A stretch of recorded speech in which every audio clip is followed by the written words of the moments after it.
tratar aqui de um tema que me parece muito interessante e muito atual, proposto pelo Vasconcelos, que é a mutabilidade nos contratos de infraestrutura. Esses contratos de infraestrutura, quando eu falo em contrato de infraestrutura, na verdade, eu estou falando de uma série de arranjos jurídicos e econômicos que viabilizam talvez o maior desafio do Brasil no momento para que possa atingir o desenvolvimento econômico-social, que é a alavancagem da sua infraestrutura portuária, aeroportuária, rodoviária, de saneamento, energia. Acho que há um consenso de que o Brasil tem um enorme déficit de infraestrutura e também há um consenso de que não existem recursos públicos suficientes para os investimentos necessários nessa área. De modo que é necessário, indispensável, a atração dos investimentos privados. Mas esses contratos de infraestrutura, eles são contratos que têm algumas características especiais. Por exemplo, são contratos em que não se trabalha mais com a lógica do parceiro público e do parceiro privado. Necessariamente, um contrato desta natureza tem a figura do ente financiador, do banco. E esse contrato, normalmente, é estruturado a partir do Project Finance, ou seja, ao invés de se dar em garantia um bem para a captação desses investimentos, você securitiza as receitas dos recebíveis, de modo que esses contratos são inteiramente dependentes de um bom projeto, um projeto que possa fazer essa captação dos recebíveis futuros. Esses contratos são contratos de longo prazo, que, portanto, colocam em discussão o princípio democrático, porque são escolhas de políticas públicas que vão se cristalizar durante 25 anos, de modo que é absolutamente necessário que a formatação, a modelagem desses contratos seja discutida não apenas com o mercado, mas com a sociedade.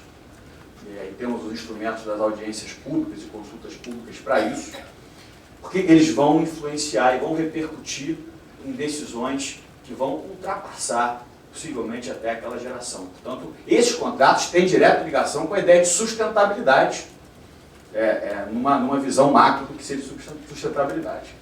E ainda, todos esses contratos, a partir da lógica da reforma do Estado, têm como premissa a indução da competição, da concorrência, na perspectiva de que o vetor da concorrência atrai eficiência na gestão desses negócios, porque antes o Estado prestava todos esses serviços e agora, na medida que o Estado continua com as funções de planejamento, com a função de regulação, com a função de fiscalização, a execução passa para a iniciativa privada.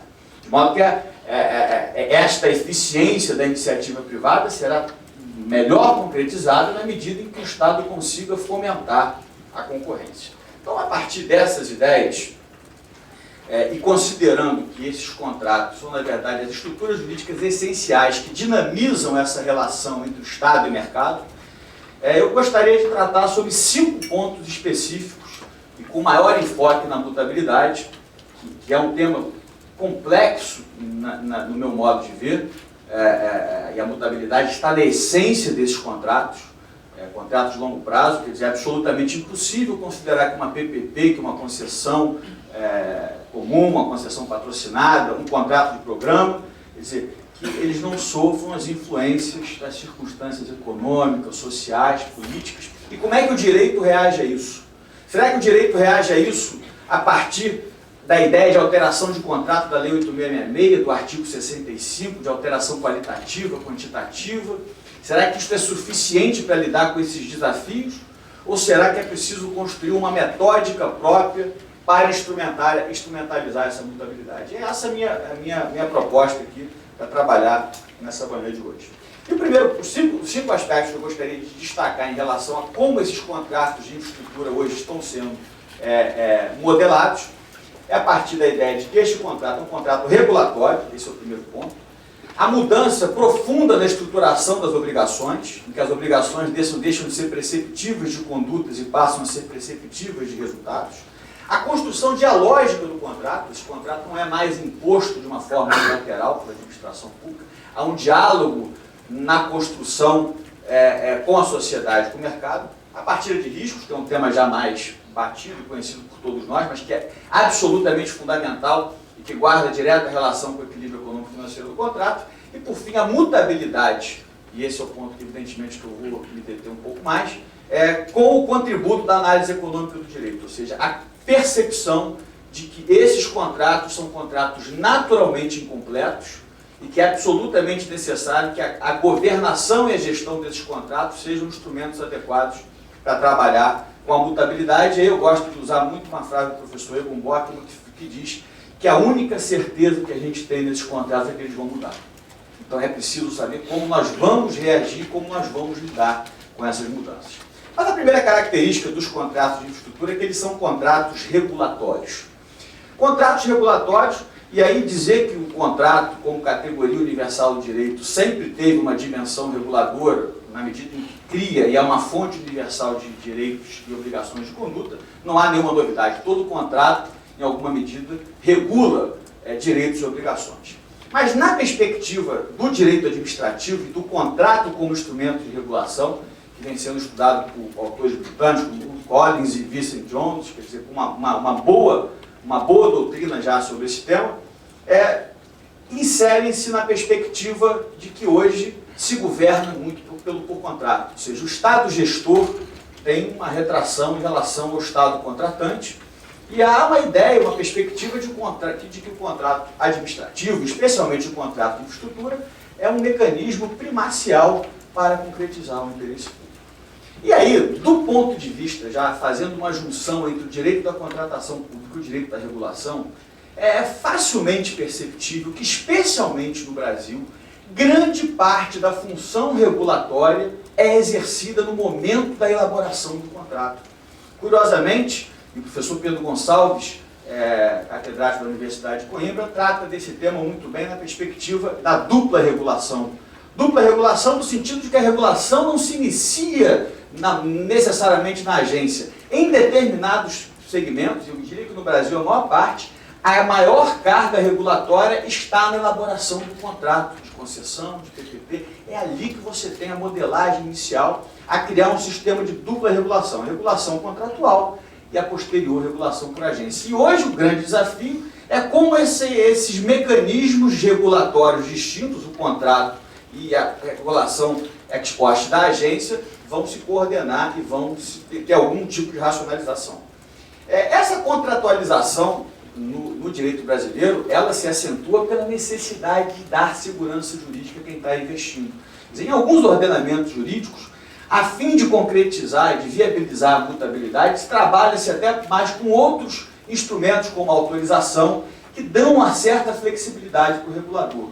No Brasil, pela questão fundamental de concretização da segurança jurídica, ainda é pouco provável que alguém, que operadores econômicos, que agentes financeiros queiram investir sem ter um contrato administrativo, sem criar, tem que ter um ato jurídico perfeito que possa lhes dar as garantias necessárias.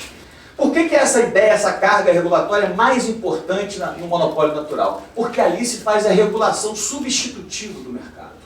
É no monopólio natural, é nesta estrutura de mercado, que o contrato vai definir padrões de eficiência do operador econômico, que normalmente seriam atingidos naqueles mercados submetidos a uma ampla concorrência, seriam submetidos na própria competição do mercado.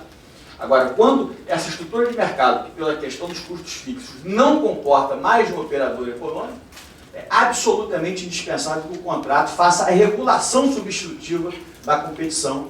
E esse é o ponto em que a doutrina costuma dar um destaque maior em relação a esse aspecto.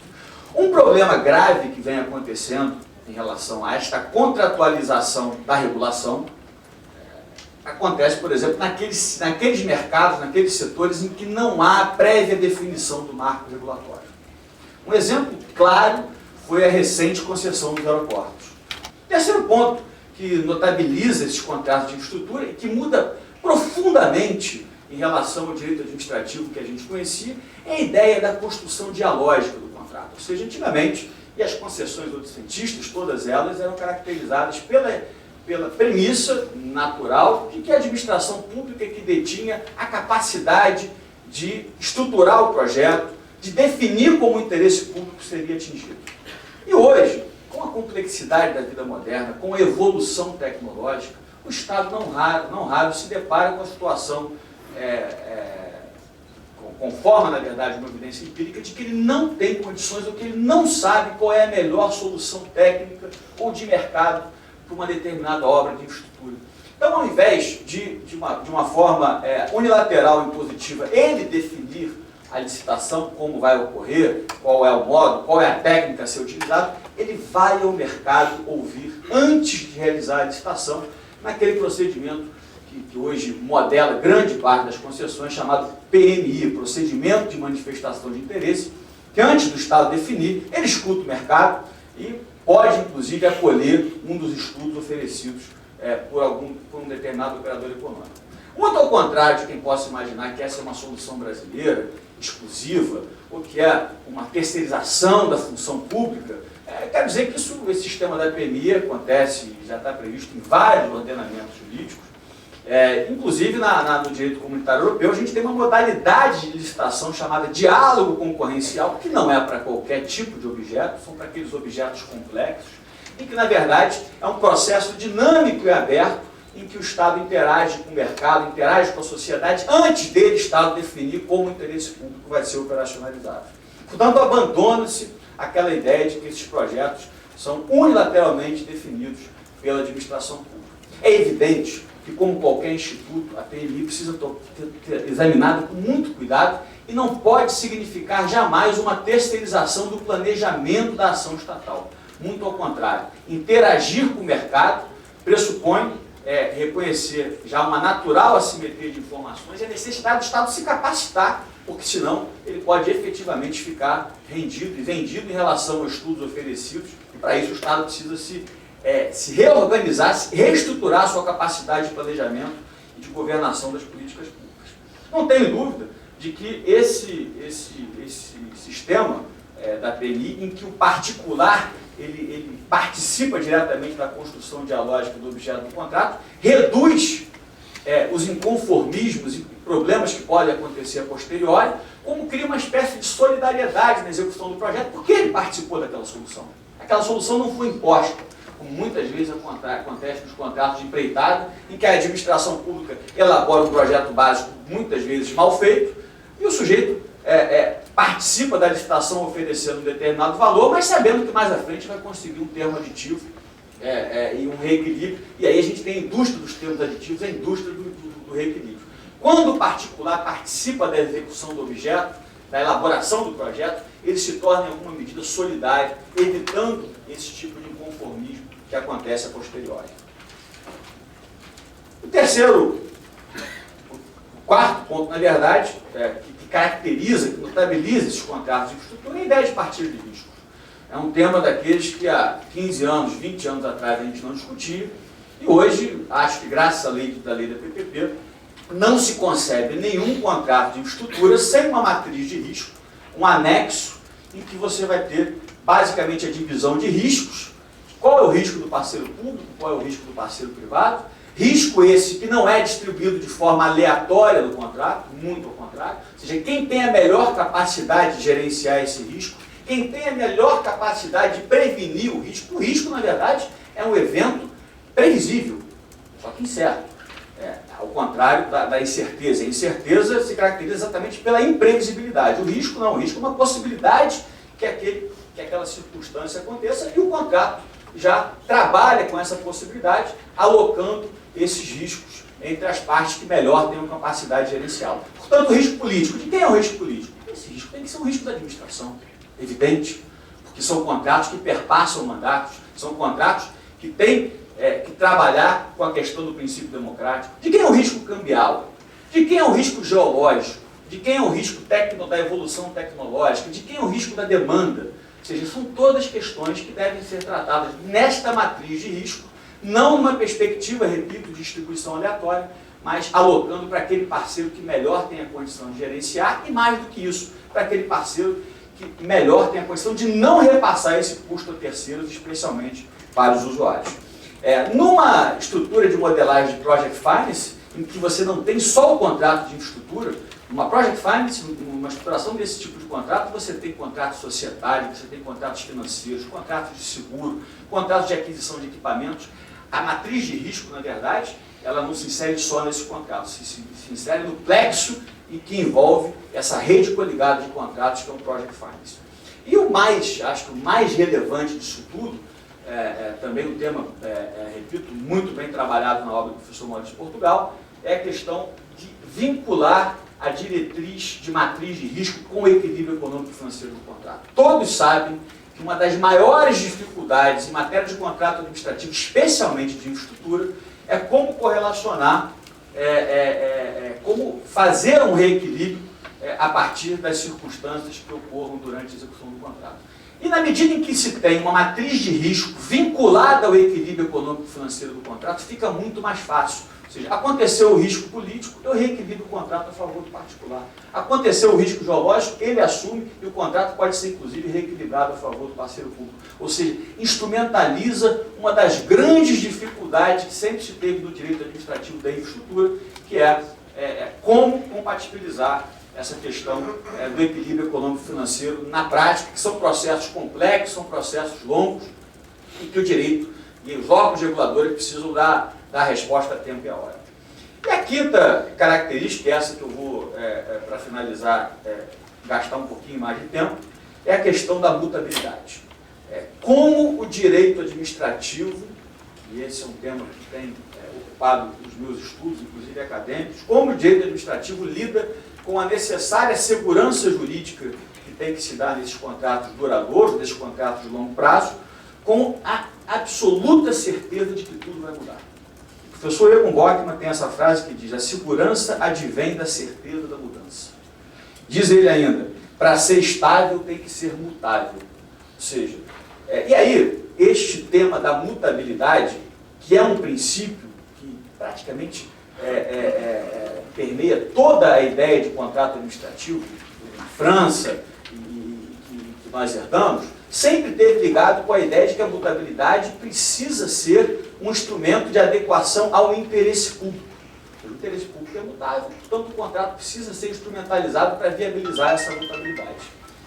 Só que hoje, com o contributo da análise econômica do direito, também se percebe que ele tem que ser mutável, porque é absolutamente impossível que se faça nessa regulação ex ante uma previsão absoluta de tudo que pode acontecer. E aí nem a matriz de risco é suficiente, porque não há condição do direito, e aí o direito não é a futurologia, não há, por melhor que seja um contrato administrativo ou de estrutura bem pensado, capaz de adivinhar o que vai acontecer daqui a 15, 20 anos na economia, na tecnologia daquele setor.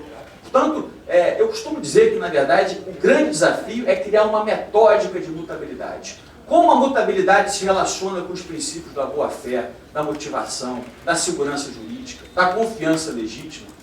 Na ideia, repito, de que eu não sei o que vai mudar. Isso não o direito não é capaz dessa resposta. Mas o direito é capaz, os contratos de infraestrutura devem ser capazes de responder a pergunta: como eu vou reagir a essas mudanças? Como eu vou processualizar essa mutabilidade? Eu acho que esse é um desafio absolutamente indispensável nessas circunstâncias, a fim de dar uma certa estabilidade na mudança. E aí, quais seriam esses mecanismos? Esse é um ponto também desafiador e instigante para todos nós. O fato é que hoje a mutabilidade não é vista apenas como instrumento de alteração com viés do interesse público. Ela também é considerada na perspectiva da análise econômica do direito, considerando e enquadrando esses contratos de infraestrutura como contratos incompletos. Contratos incompletos são aqueles contratos em que há uma incapacidade natural de prever todas as contingências que podem acontecer e que podem impactar esse contrato. Ou seja, é absolutamente impossível reconhecer ex ante todas as condições e variáveis que podem suceder durante 30, 35 anos de uma política pública. Basicamente, essa ideia dos contratos incompletos, que não é uma ideia voltada para especialmente os contratos de infraestrutura, isso é uma teoria de quem estuda análise econômica do direito, mas que os contratos de infraestrutura se adequam perfeitamente. Ou seja, é preciso reconhecer na própria modelagem do contrato que talvez investigar e limitar essas incertezas tivesse um custo de transação muito elevado. Ou seja, se você quer desenvolver um projeto perfeito e acabado, o custo de transação pode ser muito alto no momento inicial, de modo que é necessário deixar algum grau de abertura para a governação a posteriori desses contratos. E como é que se lida? Quais são os mecanismos possíveis de lidar com essas mudanças. Porque, repito, a gente não sabe o que vai mudar, mas tem que trabalhar os mecanismos de como reagir a essas mudanças. Nos contratos de infraestrutura, especialmente na área de engenharia, tem um mecanismo que eu considero muito interessante, que é o Dispute Board. O que é isso? É uma comissão de experts indicados pelas partes que acompanham com pareceres e opiniões técnicas, que podem ou não ser vinculativas, toda a execução do contrato. Vocês vão me perguntar, mas qual é a diferença disso em relação à mediação? A diferença disso em relação à mediação é que essa comissão vai acompanhando os contratos antes que ocorra o conflito. Porque hoje a mediação, a conciliação e a arbitragem, que são mecanismos absolutamente fundamentais, para essa ideia de mutabilidade, trabalham com a ideia de que acontece o conflito. Este mecanismo é um mecanismo de acompanhamento dos contratos que não pressupõe conflito, já reconhecendo que uma contratação de um túnel, de uma ponte, de uma usina geradora de energia elétrica precisa de um acompanhamento, precisa de uma ideia de governação, de gestão do contrato. Ou seja, eu costumo dizer que os contratos de estrutura têm dois momentos fundamentais, o momento da modelagem e o momento da gestão. A gestão que vai permitir que o Estado possa operacionalizar esses inacabamentos contratuais que, eu repito, são absolutamente intrínsecos e naturais a esse tipo de contrato. Temos ainda as cláusulas dos contratos de investimento estrangeiro, as cláusulas de renegociação, chamadas cláusulas hardship, que muito comuns também dos contratos de petróleo, da indústria do petróleo, e que reconhecem que a partir do momento que ocorra uma determinada circunstância superveniente, as partes são obrigadas a sentar e a rever as obrigações contratuais. Nos nossos contratos de concessão, temos um instrumento também parecido, a revisão periódica, a revisão quinquenal, em que o próprio contrato já percebe que de 5 em 5 anos é necessário que as partes sentem e possam fazer uma releitura das bases iniciais daquele contrato. Portanto, além da contribuição da teoria dos contratos incompletos, temos também, da análise econômica do direito, a teoria dos contratos relacionais, que também é uma teoria, que tem uma obra brasileira que eu gosto muito, do professor Ronaldo Porto Macedo, que trabalha tentando construir novas premissas em relação ao paradigma contratual clássico. Também, repito, isso não é uma coisa voltada apenas ao direito público. Tem relações duradouras, previdenciárias, consumo, enfim. E a ideia, basicamente, desses contratos relacionais é de que a flexibilidade é a mola mestra, ou seja, o problema já é esperado nessas relações duradouras. A questão é saber como vamos reagir a esse problema.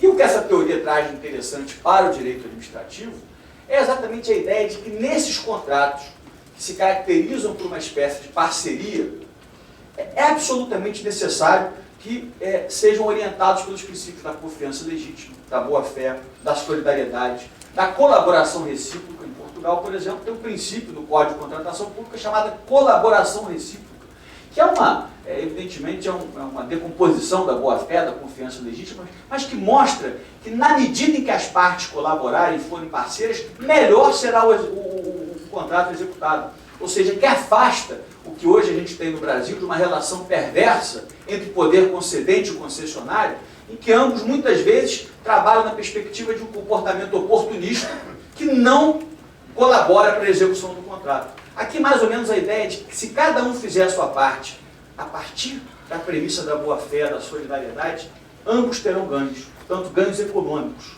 E aí a doutrina econômica trabalha sobre essa lógica do incentivo, e é mostrar que a boa-fé, a cooperação, a solidariedade produzem incentivos econômicos para que tanto o poder público e o parceiro privado possam trabalhar a partir daí. O que me parece nessa ideia de que o contrato é mutável, de que o contrato é incompleto?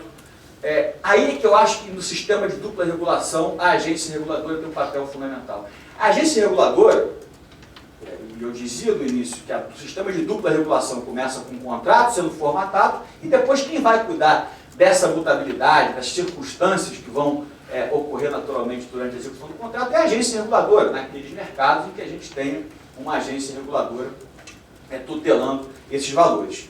Me parece que, conciliando a ideia do inacabamento contratual, as agências reguladoras terão uma função integrativa importante para traduzir esses mecanismos de mutabilidade, de boa governação. Ou seja, as agências vão fazer uma certa releitura dos fatos políticos, econômicos, sociais, técnicos, financeiros que aconteceram durante 30 anos. E é por isso que a regulação por agência precisa ser coordenada com a regulação do contrato, porque, repito, a interpretação desse aspecto é absolutamente dinâmica. Então, hoje, é possível dizer que nesse sistema de dupla regulação, a gente pode entender que é uma tríplice fragmentação da função regulatória. Temporal, porque primeiro quem regula é o poder concedente modelando o contrato, e a posteriori a agência, que não é uma mera fiscalizadora do contrato. O fato de quem modelar seu próprio ente político não retira da agência um enorme papel fundamental dessa função integrativa. Ela é subjetiva, porque normalmente pode ser partilhada entre entes distintos, entre o poder concedente, o ente político e a agência reguladora, e objetiva, porque primariamente quem regula é o poder concedente e secundariamente quem vai fazer essa função integrativa é a agência. Então, é necessário que essa coordenação se dê de uma maneira harmônica e razoável. Partindo aqui para a minha última conclusão, tendo tentado trazer para vocês algumas ideias que, na verdade, não tem nenhuma pretensão de propor aqui isso como uma solução, são questões que se colocam hoje, desafios que se colocam hoje em relação aos contratos de estrutura, e direito administrativo multidisciplinar pressupõe que não há possibilidade do direito imaginar que tem todas as respostas, por exemplo, para essa área, porque ele interage com a economia, interage com a política, interage com as finanças, interage com a engenharia. Então, o direito não é capaz de dar boas soluções sem que você tenha essa interação com outros ramos da ciência. E aqui esse é um ponto muito claro. Não há legislação, não há contrato de infraestrutura que dê jeito se o projeto estiver mal estruturado. E hoje o Brasil tem uma enorme carência de bons projetos, a ponto dos bancos que financiam basicamente os projetos terem criado uma empresa só para isso, a Empresa Brasileira de Projetos, que é uma empresa que financia e que elabora esse tipo de projeto, que o mercado hoje brasileiro tem uma enorme carência público-privada. O segundo entrave que eu vejo em relação aos contratos de infraestrutura é um retrocesso no modelo regulatório. Infelizmente, nas últimas décadas, o Brasil não avançou para as discussões necessárias de regulação. A gente ainda tem agência reguladora em que o conselheiro é nomeado numa sabatina que se diz o que o senhor sabe sobre o assunto. Ele diz nada e é aprovado. Quer dizer, coisas que a gente discutia 15, 20 anos atrás e que hoje continuam a acontecer. Portanto, não há modelo regulatório brasileiro que possa resistir à captura que acontece no Brasil, que não é a captura só do operador econômico, é a captura pelo agente político. É a captura pelo Congresso, pela Assembleia Legislativa. Então, não há possibilidade de ter um modelo regulatório em que exista esse tipo de captura. E mais do que isso, hoje, a ideia de que a norma regulatória é construída a partir da legitimação pelo processo, com audiências públicas, consultas públicas, vem sendo sabotada. Porque, não raro, a regulação acontece por via de decreto. Que não tem que se dar audiência pública, o operador econômico não é ouvido, a sociedade não é ouvida, se resolve por meio de um decreto, num gabinete do Poder Executivo. De modo que isso é uma sabotagem do modelo regulatório brasileiro. Outras duas dificuldades operacionais, e essas precisam de um tratamento, de pensar isso de uma maneira mais adequada, são as dificuldades de licenciamento ambiental no Brasil, talvez a confusão caótica entre competências, Estado, município, União, e a questão das desapropriações. A turma da PGC, a doutora Patrícia Batista, sabe muito bem disso, como é difícil viabilizar, muitas vezes, essas desapropriações para esses projetos de grande porte. E as duas últimas observações, Laone, prometo, Laone está aqui com razão, como presidente de mesa zeloso, que é preocupado com o tempo, e eu juro que estou encaminhando para o final. Dois temas que, nessa lógica dos contratos de infraestrutura, me preocupam muito, que já foram, de alguma maneira, tratados. Primeiro, é o apego à centralidade da Lei 8.666. Quer dizer, a não compreensão ainda de que a Lei 8.666 teve um papel importante, ela refletiu um direito administrativo de 1993, mas de lá para cá muita coisa já aconteceu. E hoje os órgãos de controle não raro buscam nas premissas valorativas, inclusive, da Lei 8666, soluções para problemas complexos que operam a partir de uma lógica econômica absolutamente diferente daquela da Lei 8666. E isso gera problemas jurídicos, isso gera uma série de questionamentos que deixam o gestor muito inseguro. Porque ao tempo que a 8666 não resolve, é preciso construir uma solução alternativa e essa solução alternativa gera risco para o gestor. Então, é preciso compreender que a Lei 8666 tem ainda um papel relevante, mas muito cuidado quando for fazer a transposição para esse tipo de contrato de infraestrutura, porque, repito, ele é estruturado a partir de uma outra premissa, a partir de uma lógica econômica e de segmentos econômicos que não confere, não guardam compatibilidade com a 8666. E o último ponto, que já foi várias vezes mencionado nesse seminário, é a questão da fragmentação dos órgãos de controle e a dificuldade de se colocar um projeto de infraestrutura de pé no Brasil. São controles do Ministério Público, dos tribunais de contas, o que é bom. Controle é bom, mas controle bom é aquele controle racional, é aquele controle em que se observa premissas de razoabilidade, premissas de proporcionalidade, ou seja, é absolutamente necessário que a gente confira alguma racionalidade e coordenação harmônica aos órgãos de controle. Porque quem trabalha na administração pública no dia a dia, a gente sai aqui do plano dessas ideias, dessas teorizações muito bacanas, mas quando a gente vai trabalhar no dia a dia do processo administrativo da nossa mesa aqui na Procuradoria, a gente percebe as enormes dificuldades e como muitas vezes esse direito administrativo que a gente fala nos seminários, nos congressos, muitas vezes quando você abre um processo administrativo você não identifica isso na prática administrativa brasileira. Se você não identifica isso para comprar caneta, imagina para comprar projetos de infraestrutura.